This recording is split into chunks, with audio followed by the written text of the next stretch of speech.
Welcome to the Women Waves podcast. We've got some great guests on with us today. We've got the amazing Elizabeth McGovern. We've got the wonderful Eve Borkwoy from the Girls Network. And we've also got Charlie Young with us again. Welcome back, Charlie. So we'll start, if you guys want to just introduce yourselves, tell us a little bit about yourselves. Elizabeth, we'll start with you. I am an actress by profession. I have a sideline band that is my passion. And at the moment, I'm in the middle of shooting Downton Abbey 2. And I've raised 2 girls in England. But I was born just outside Chicago and raised in Los Angeles in the United States. Nice. How long have you been living in the UK? 27 years. Oh, wow. I can tell by my children's ages. Unfortunately, reminds me. Do you prefer England or America? I have always felt very in line with English life, which is really funny because my husband's English and he feels more in line with American sensibility. I love America. I mean, it'll always be where I'm from and it will always feel like home to me. And my family's there and I love going back there. But psychologically, I just feel in sync with the country. And I don't know why that is. Mm-hmm. I do love it here. Has it helped with acting or music or? Well, I'm fairly sure that I wouldn't be doing music at all if I hadn't moved to England because it was never my intention to move here. I was I had a career in America and I was very busy running around doing this, that, and the other. And it was only because I had met the man who's now my husband, and I was pregnant with our first baby that I felt like I needed to up stakes and move to the UK because he had a regular job here. So it seemed like that was a persuasive reason to settle down in the UK. But because I had to sort of start my acting career from scratch, and because I sort of left my old sense of myself behind when I changed countries, I embraced this new idea of playing music live and writing songs, which I'm sure I never would have done had I not escaped this old idea I had of myself when I moved. And it was a kind of a shocking thing to do because it wasn't part of my game plan at all. But I realized retrospectively that it would never have happened if I hadn't had this kind of trauma of losing my former identification with my old self. So it was a kind of unexpected gift that the country gave me. Yeah. Wow, that's amazing. It's almost like you have to let go of who you think you're going to be in order to be. I think that's exactly right. You have to, I think it was John Lennon that said, life is what happens when you're busy making other plans. Mm-hmm. Yeah, definitely. And we've also got the amazing Eve with us today, who is a part of the Girls Network. Do you want to tell us a little bit about yourself, Eve? Yeah, so I'm Eve, I'm 17, I'm an A-level student, so I'm actually doing my exams at the minute, so yeah, a little bit stressful, but stressed out, are we? Yeah, you don't seem it. Okay, good, I'm trying to radiate it. You seem very calm. And I've been part of the Girls Network for about, I think, 6 or 7 months now, so yeah. Nice. How did you first hear about them? How did you get involved with them? Well, someone came into our school to speak about it, and then I was speaking with my friends, quite excited about it because it seemed like a really exciting thing to do. I signed up to it, and then I got picked and assigned to a mentor. So yeah. And what is it that you're getting from it so far after 6 months? So I was matching my mentor Anna, and she's literally such a good match. She's like the older version of me, literally. And through our sessions, she's helped me to grow my confidence a lot. And also the other week, I had a call with a couple of people from the Royal Shakespeare Company who just like spoke to me about getting into the industry, like ways of getting in, jobs that they'd done that's led up to this point. That was really helpful. So yeah, I'm excited to actually see Anna. Because of COVID, obviously we've had to do like virtual sessions, so it'll be weird to see her just like not in 2D. I'll see her in the flesh. Yeah, that's so cool. So yeah, we've also got Charlie Young with us again. Welcome back, Charlie. Thank you for having me again. Do you want to tell us a little bit about, for anyone that hasn't, if this is the first time they're listening, a bit about the Girls Network? So we're a mentoring charity for 14 to 19-year-old girls from the least disadvantaged communities around the country. And we match them one-to-one with professional women to build skills, to build confidence, as Eve was talking about, and also to open up networks and opportunities that they maybe wouldn't otherwise have access to, all with the aim of encouraging them to be ambitious for their futures, and then also helping them to realise those ambitions. So it's not just about saying, do you know what, you can do whatever it is you want to do. It's saying we're also going to be alongside you and we're going to help you to do that, because we recognise that there are sometimes additional barriers, and actually we want to help you overcome them and make sure that you can do those things that you're really passionate about. So it's a real privilege to do, and to get to work with brilliant young women like Eve is a real privilege and a pleasure. I was just going to say that I can definitely, like, Anna's helped me see like a bit of a path, a way to go, how to get there, like remove any obstacles that might be in the way. So she's helped me in that way a lot. Oh, that's so good. You're looking to do drama at A-levels. Has your mentor helped you with the A-level path, or? I've just, like, I'm finishing my A-levels now, and I'm actually looking to go on to do drama at uni. So she's helped me with that, because I was a bit unsure. Like, initially, I kind of put it on the back burner and was like, I'm going to do history. Then it swapped to history with drama, and then now it's just drama. Like, this isn't like history slander, but yeah, she's helped me like make a decision and like realise, have confidence in myself that that's what I want to do. I think sometimes it seems like the biggest leap is to actually say, I want to do this.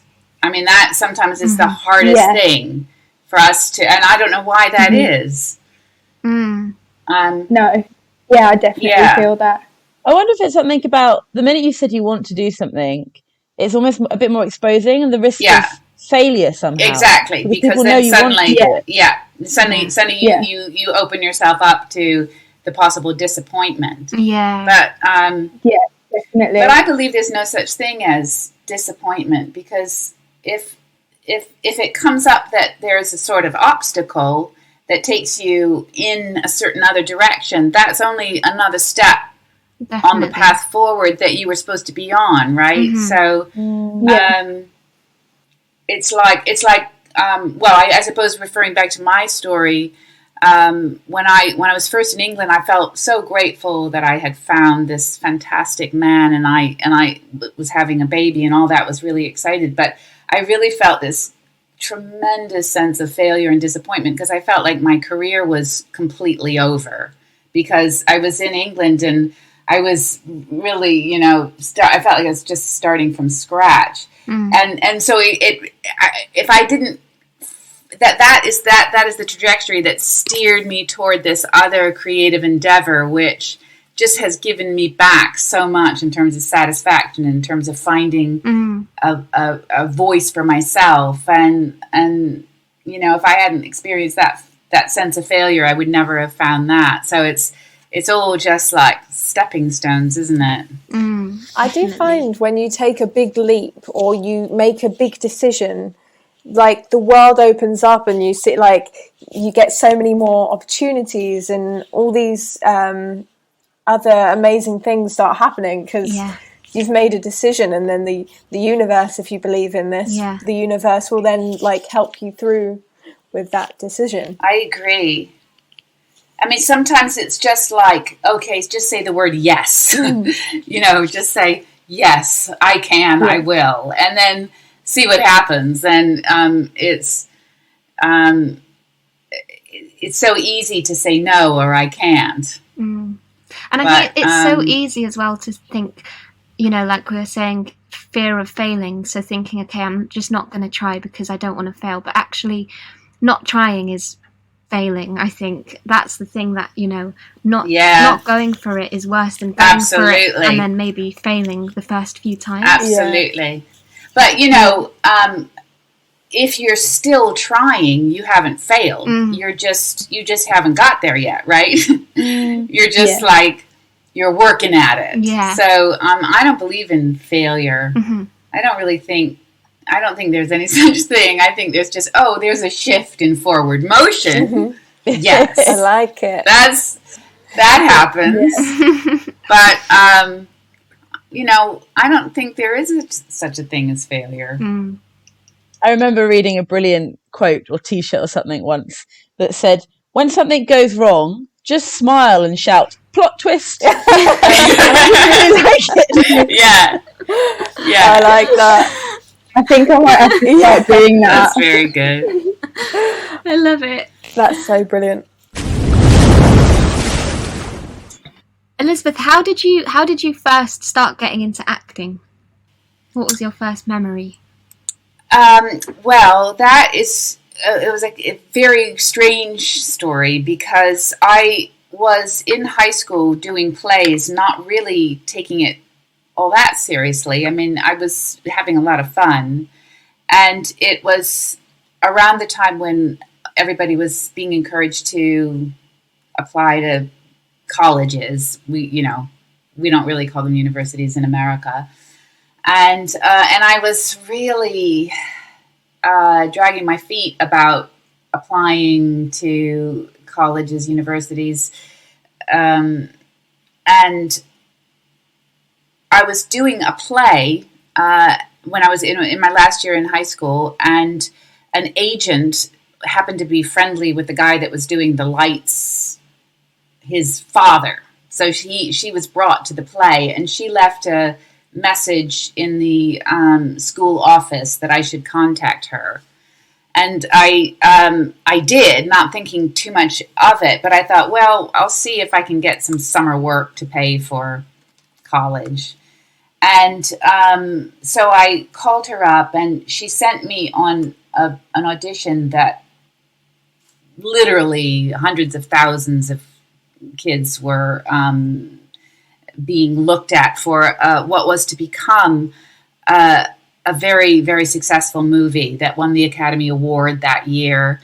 And I was one of the thousands of kids that went in for the audition. So it was a bit of a fairy story because I got the part, and the movie ended up being a huge movie. And my career kind of started before I even knew what acting was, really. Wow. But that was a kind of interesting way to get started, but in some ways I wouldn't recommend it because I felt like I was sort of thrown into a situation and I wasn't quite prepared for it. I mean, I would, if I had to do all over again, I would much rather that I had worked my way into it very, very slowly and steadfastly and had a chance to work out all the kinks. But, that just wasn't my trajectory. Mm-hmm. And it worked out okay in the end, I suppose. Yeah, definitely. Well, definitely. Definitely. I mean, you must have been more ready than you knew, because if you weren't ready, maybe you wasn't to get the part, and if you, and so on. Yeah. Well, there's this really, the thing about acting in front of a movie camera is that it's a terribly unsatisfying thing to do for a lot of people, because it's not really to do with anything other than this thing that you have no control over, which is how you register on a camera. I mean, and it's not just about looks, it's about something that you probably aren't even aware of on a conscious level. It's something about your personality that just happens to chime with what they're looking for at that particular moment.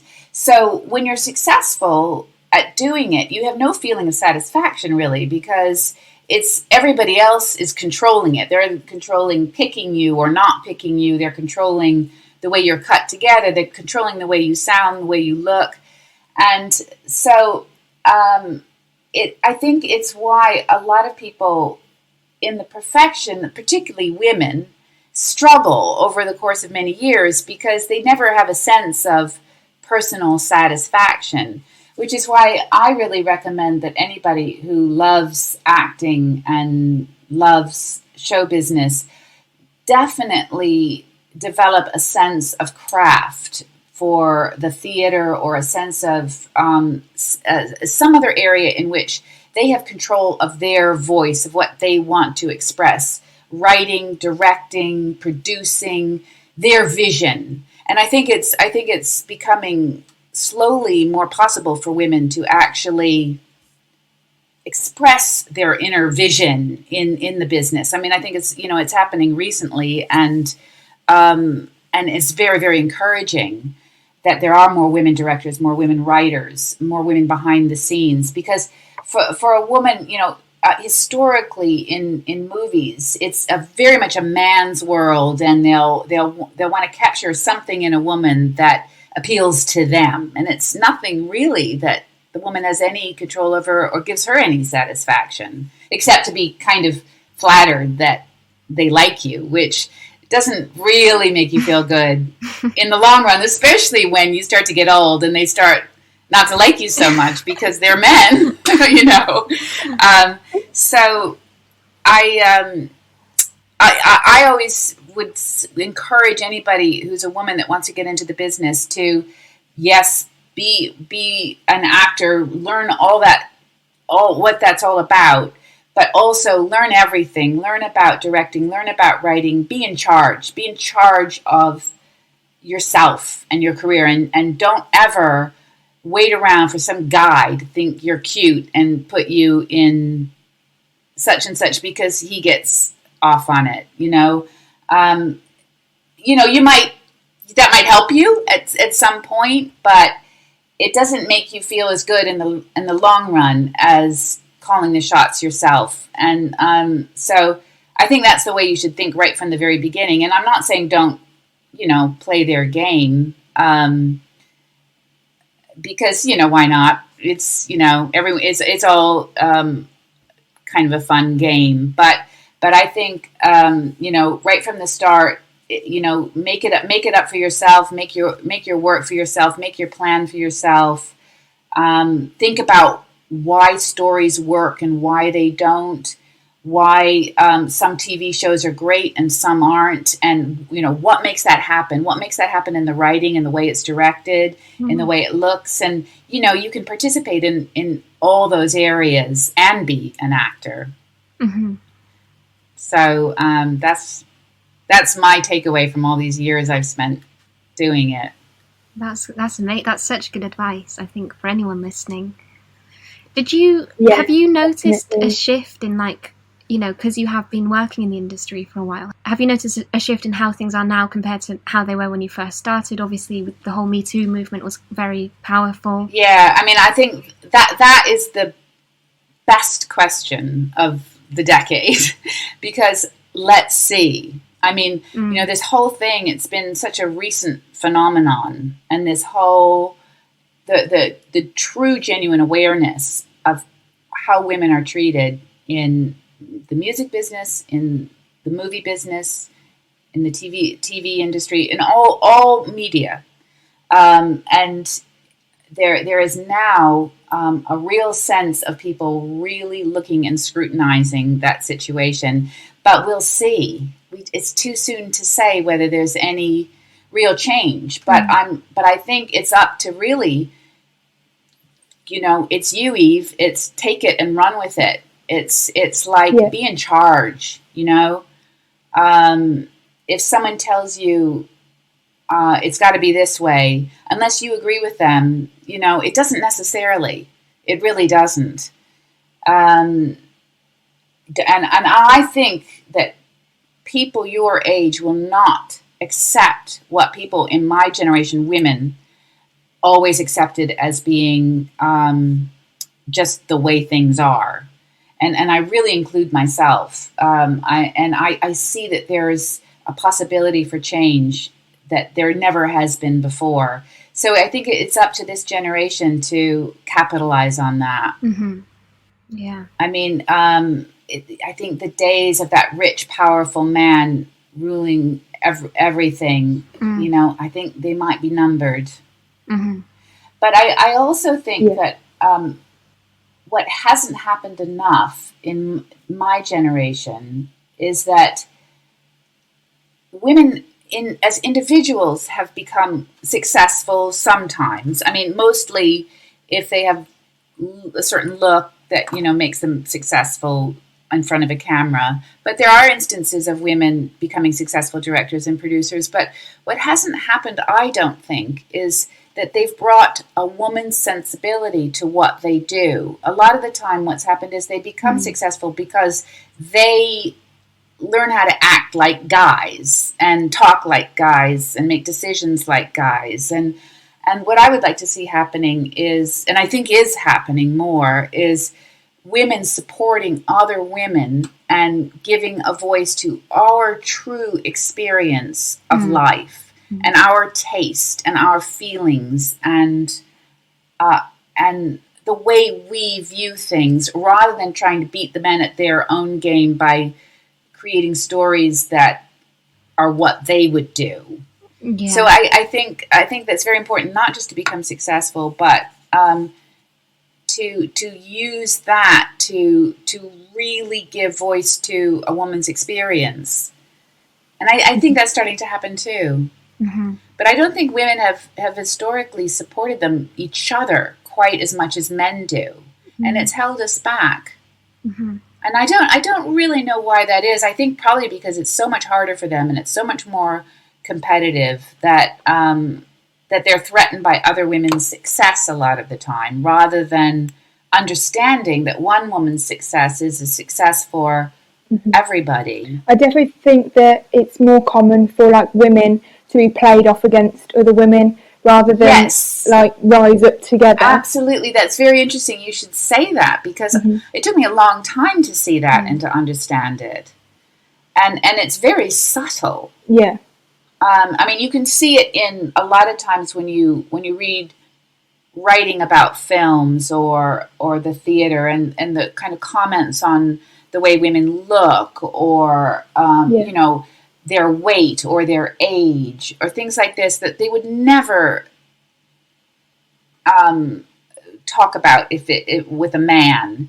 And then women take that and internalize that and then start criticizing each other and sort of separating, rather than all of us getting together and say, screw you. Yeah. It's not right. And audiences and people that absorb that stuff, kind of absorb it on a unconscious level and accept it as well.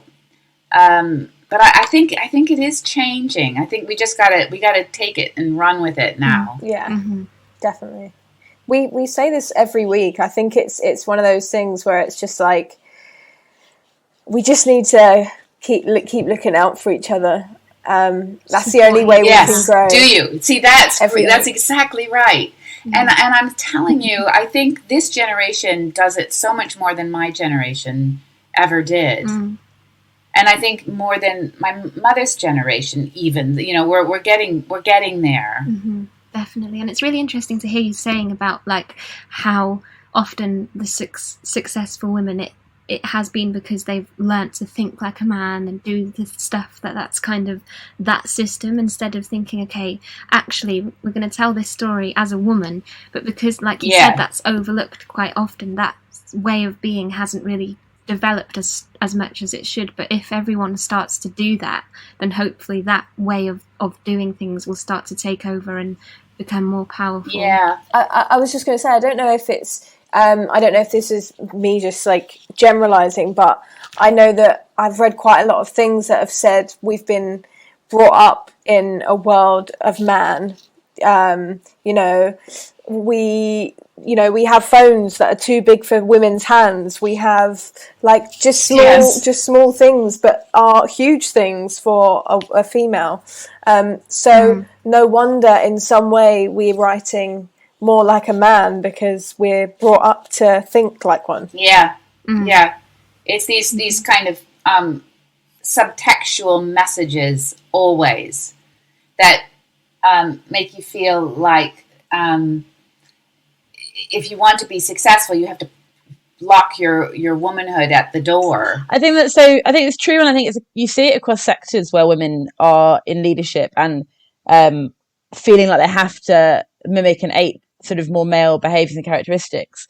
But I also think as women feel more able to lead authentically and be themselves, it also will give men permission to inhabit some of those characteristics too. Yeah. When men Absolutely. feel like they have to take those masculine roles, and actually there isn't space for them to be to behave in the more sort of feminine, I mean, there's nothing necessarily feminine about, but the feminine sort of characteristics, right? Actually, it gives everybody more permission to be themselves and to lead in really authentic ways and people-centered ways. Yeah. And how much saner the world would be, because in fact the world is populated by two points of view, two different orientations. I mean, hundreds of millions of different orientations, but that's what makes you sane is when they're both, they both have some function. They're both very useful, and we need both. We need all voices. Yeah. Women often doubt themselves more. Like, men seem to be just unapologetically themselves, but I feel like it's been put into women that they need to please and they need to like play up to what people expect of them, if that makes sense. Absolutely. Yeah, definitely. And I think also a woman is always so quick to criticize herself in a way that, for some reason, and this is another generalization, and it's not always true, but men are more apt to criticize the world. I don't think it's always true, but I mean, and I don't think that there's anything necessarily wrong with self-doubt or criticism. I think, we should embrace it. I mean, it's a tool through which we learn about ourselves, and and you rethink things, and I think it's a very important part of being human. But just, as long as you know that everybody is doubting and nobody's perfect, and that is, it's actually a positive thing. Have you used that when going into auditions as well, or how have you found auditioning for previously up to now? Have you used that confidence to get you through? I mean, I do find that, yes, I mean, there is a lot of fear and anxiety about auditioning. I mean, obviously, you're putting yourself up to be judged. And I think my best way of dealing with it always is to absolutely embrace it. It's kind of just like love the fear and feel the aliveness of it. And it often really feeds what's in you. It feeds your instrument in a way that can be, really interesting. So, feeling the fear and letting yourself feel it is sometimes the greatest way of it can push you in the direction you need. Yeah, it's definitely easy to just stay in your comfort zone and just live in your comfort zone, go about your day-to-day life. No. Who wants to do that, though? No. Feel the fear, I feel like this is what the whole episode is about. Taking the leap and feeling it. Because, what's the point otherwise? Yeah, it's so absolutely true. That's what being alive is. And I think sometimes people often think if you have that feeling, it means that it's not meant to be. So you just kind of, that anxiety, we don't want to do it, so we're just going to ignore it. But actually, everyone feels that anxiety. Absolutely. No matter what. No matter how successful you are either. Oh my God, I'm here to tell you, it does not go away. If anything, it's worse. Because you think, I'm going to let somebody down, and they think I'm hot shit. And, I have so much to lose. But, just every single time you got to embrace it. You got to love it. Yeah, it's like you always have to train yourself to love that feeling, I guess, don't you? Yeah. I haven't really auditioned much, but the thing I relate it to, which is silly maybe, is like, I remember being on a holiday I went on the other year in Montenegro, and we went on a kayaking trip, and then there was an opportunity for anybody that wanted to climb up onto this really high rock and jump into the water below. And it, to be fair, it was actually mostly only men on the trip that did it, a couple of women, but I was determined I was going to do it. And I was climbing up and everything in me was shaking and every bit of my body was telling me, why are you doing this? You should not be doing this. What's wrong with you? And I got to the top and it was just absolutely terrifying. But the kind of adrenaline rush and then the feeling of like jumping off and loving it and then thinking, gosh, I did that thing I was absolutely terrified of was wonderful. And I think there's something about like learning to really love that feeling and embrace it. Obviously not when you're doing something that is actually really like life threatening. Yeah. But when and by the way, I can't even climb a ladder. Like there are certain things that I'm like, I'm not going to feel this fear. I'm going to walk away from this. No. So you guys can jump off the rock. Not me. I feel like jumping off the rock is like one of those things where you're like, I'm gonna do it. Once you've done it, you're like, I need to do this again. I'm gonna go again. It's addictive.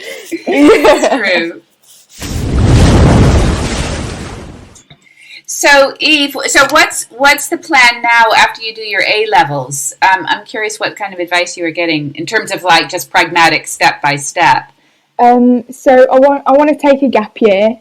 So on my gap year, I'm gonna get a job, and I also want to be like looking for opportunities to get experience from lots of different places. So lots of different industries. I'm not really too sure what I want to do after university. So I think get as much experience as I can, as much knowledge about the industry in general, and then hopefully I'm going to uni to do drama, and then after that hopefully I can take what I learned from my gap year and go out into the world, which is a bit That's scary. a plan. I like it. Great idea. So great plan. Yeah. Great plan. Yeah. I think having that experience beforehand is going to be so beneficial for you. 100%. Yeah. I remember going for auditions for drama school and getting told I couldn't do it because I wasn't old enough and I didn't have any experience, just life experience. Yeah, I remember that. Yeah. So they said go away and just live for a year and come back. Yeah. That's interesting. Yeah. So anyone that was going to the drama schools I was auditioning for were all in their mid-20s. Yeah. Right. I think it's good advice. Do you know which drama schools or unis you're thinking of going to? I've applied. I've got a list. I haven't decided yet. I'm leaning a bit towards Leeds, maybe Exeter. Nice. Yeah. So, Elizabeth, how do you usually get into character? Do you have a step-by-step guide or? Okay, that's good. It's a good question for me to think about because I've done it for so long I hardly even think about it anymore. What I do is I read over and over the script and I read it out loud and I just literally hear the music of it. Although I don't mean that literally, but it just kind of, I feel the words inside my mouth, and that kind of, and also other clues that I pick up from the script about, the situation and what other characters say about my character, and then I just make it up that way, and then occasionally, I'll do research, but that's usually just to make it more fun, to kind of fill in, kind of give myself a buffer of a world to live in my imagination. And then there's a whole other phase where you have this idea in your head about it, and then you go and you realize that, there's a lot of other factors that are going to affect that idea, which are the other actors, the director, all these other people that are also creating the world. And so you all kind of bounce off each other and things change. And a lot of time you have to let go of your idea that you had by yourself in your room. But then something comes out of that that's a mixture of everything. Have you found that you've had more, as your career has progressed, have you had more creative input in the characters that you play? That really depends on the situation. I find that every situation has its own dynamic, and obviously, as I've gotten more proactive in my career, I've produced films, and I wrote something which is I'm really excited about. That's going to be for the theater. So that's a situation where obviously I would have more input. And then there's some situations where I just realize, oh no, I'm not going to have any input here whatsoever. So that's okay too. It's just kind of different. It's more relaxing in a way.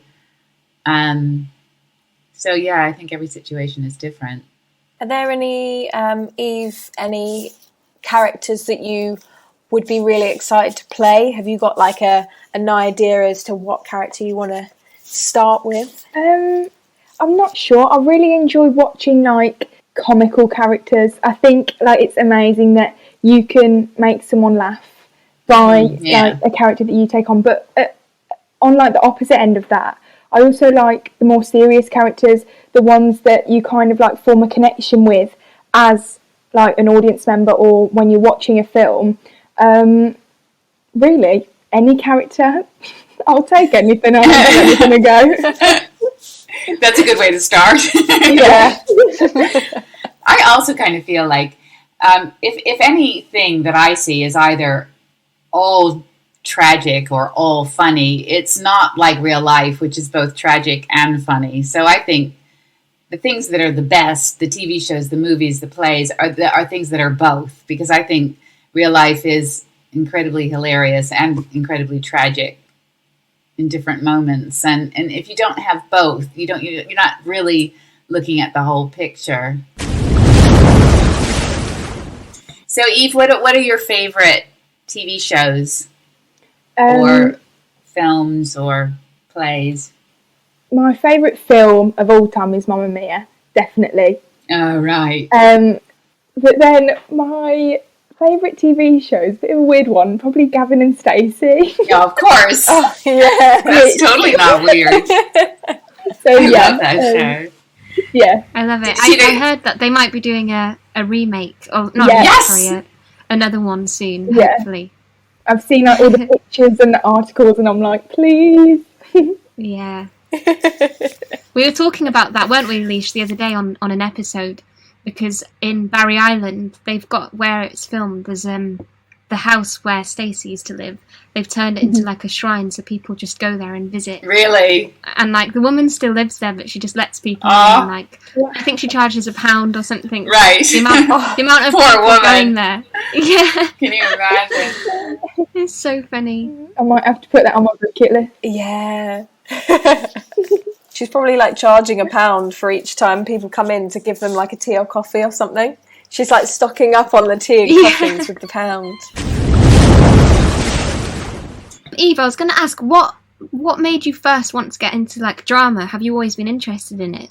I think like throughout secondary school, I was always interested in it. I did like a Saturday drama school class, so I was always interested in it. And then I wasn't actually going to take it for A level, but I thought, you know what, just go for it. I took it, and over the past 2 years, I think I've just realised how much I enjoy it and how much like happiness it gives me. Like, it sounds quite deep, but being able to influence someone else because of something that you've done is just amazing to me. And I think, taking the plunge to do it at drama, taking the plunge to do it at uni is something that I'm going to enjoy massively. And I think through my experiences of drama, I also enjoy like working as a group. I feel like you get such close-knit relationships formed, and it's kind of like, I feel that. Yeah, like It's a just bit of a amazing. You just family talk to vibe. people about things that you wouldn't normally, don't you? Yeah. So I love that aspect of it. Yeah. It's just like the joy that it gives me performing. It's like we've said, the adrenaline. Like beforehand, I'll literally be like bricking it, like oh. But then once I go and perform, everything like it's all fine, and I realise like how much I love it. Yeah, that's a good reason to get into it. I think that I've worked with some people over the years for whom the whole thing is torture.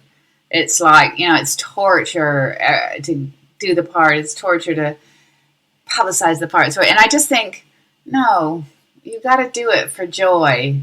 It's the only reason to do anything. Definitely.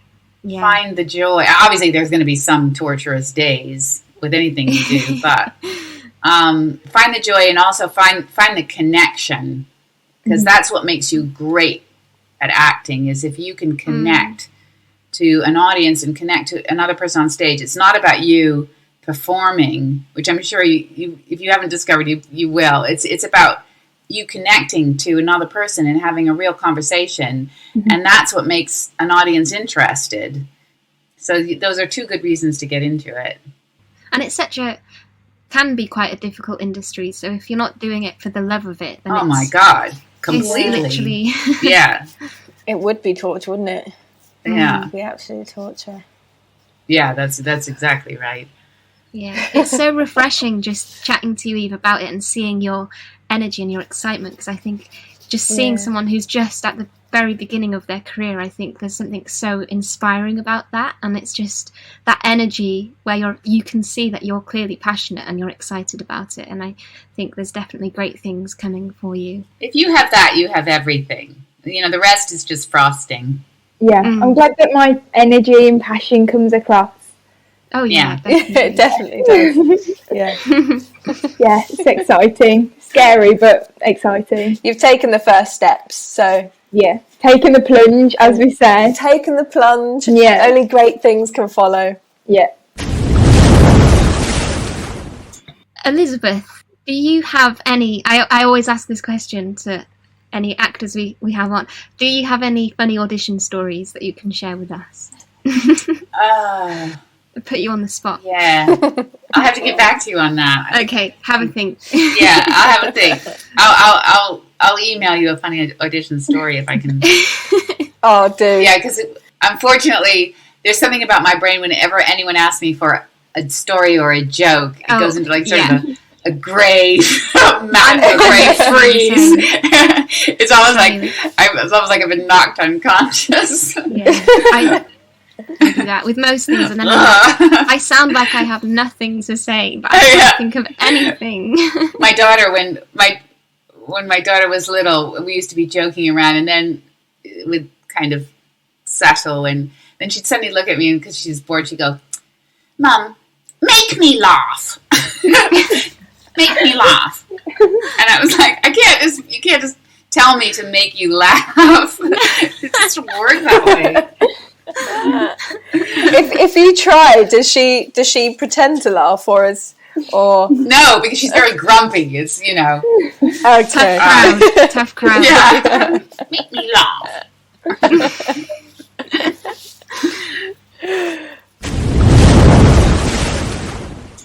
How can we advance female empowerment within the industry, and what advice would you give to females coming into the industry?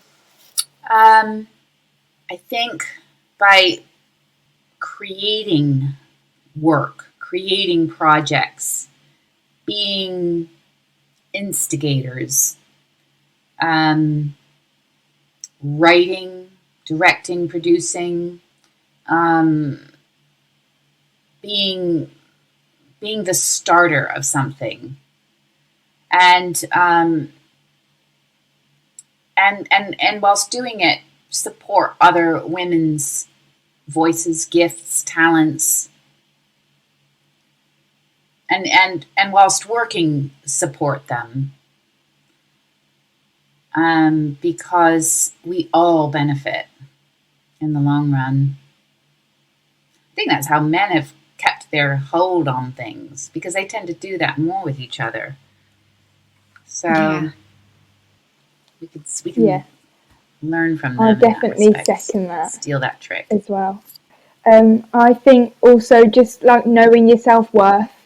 I think it's very easy to doubt yourself. Absolutely. But just know that like rejection is quite common, and that it's not like you're not the problem. It's not you, it's me. Like that. You might just not be what they're looking for, and don't let it affect you. Just keep your self-worth. Try and stay positive. I think that's 100% right. You're so vibrant, Eve. It's wonderful. Thank you. Charlie? I think for me, and something that's come out today a lot, has been about being yourself and unashamedly yourself. And sort of valuing and trusting your voice and being willing to let that be heard as well. I know that when Elizabeth and I have spoken before, we've talked a little bit about voice and encouraging people to be true to themselves. I think I'm right in saying, Elizabeth, your band sort of has that sort of ethos amongst it too. And I think that's so important, being willing to be you and knowing that's often the way that you have the biggest and most positive impact on the people around you as well. Absolutely. So that's what I would say. It's so tempting, especially once you sort of get out there and you're scrambling and you really want to be successful, to think, I've got to be like this person who's successful or like that person who's successful. And it's just not the way it works. You've got to be you. That's what's interesting.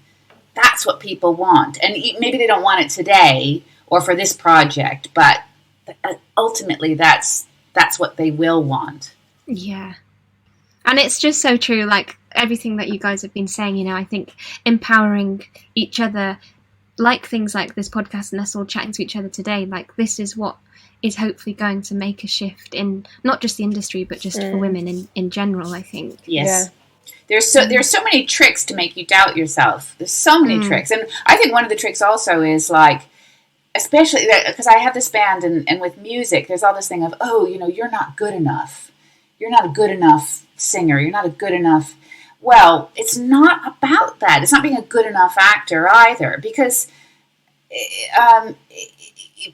it's really about being confident in what you have to give as an actor. And obviously, you always work to get better. Obviously, we're always going to try to work on our craft to make it better. But I've been around a long time, and I know, sometimes the best actors, if they don't have that real sense of who they are, nobody's interested. Nobody's interested in watching somebody act well, or particularly in somebody singing well. You want to hear what they have to say to you. That is what are they telling you about their experience of life? But the idea of musicality, isn't it? I remember learning the piano, and my piano teacher trying to be like, you can get all of it right. And play it really precisely. But you're not communicating something. Actually, it doesn't matter if you make a few mistakes. It's the musicality and the sense of what you're portraying, right? Absolutely. 100%. Oh my God. That's good. I'm psyched. Yes. After this, we're going to do some amazing things. We won't by the end of this week. What day is it? Is it Friday today? Put on a show. Friday. Okay, by the end of this weekend. Well, thank you so much, ladies, for coming on. It was such a pleasure chatting with you all. I've loved it. So nice. Hopefully, we can keep in touch and just see what wonderful things you do in the future. Exciting. Can't wait. Thanks, guys.